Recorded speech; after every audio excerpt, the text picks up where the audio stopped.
So in this kayak.com tutorial video, I'll be showing you guys how to book 5-star hotels here on kayak.com. So once you open up kayak.com, I want you to go ahead here and press on stays. Make sure that stays is selected. Once you're here, I want you to go ahead and type in your city. So for example, if you wanted to go to Miami, I'll just type in Miami, Florida, type in your dates and if all looks good. Go ahead and press on the search icon.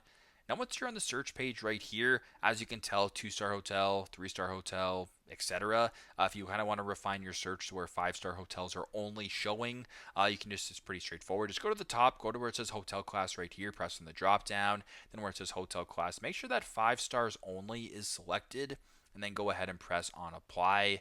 Now, once you're here, you're going to be viewing a bunch of different 5-star hotels, and you can also see their location based on your search. So you can kind of scroll down a little bit here and check out different hotels, check out different prices, as well as the websites that they're offering these price discounts on. So you can go ahead, check it out for yourself, and if all looks good, you can go ahead and book one. And yeah, pretty straightforward, pretty simple. This is how to book 5-star hotels on kayak.com. Thanks again for watching, and I hope this video helps.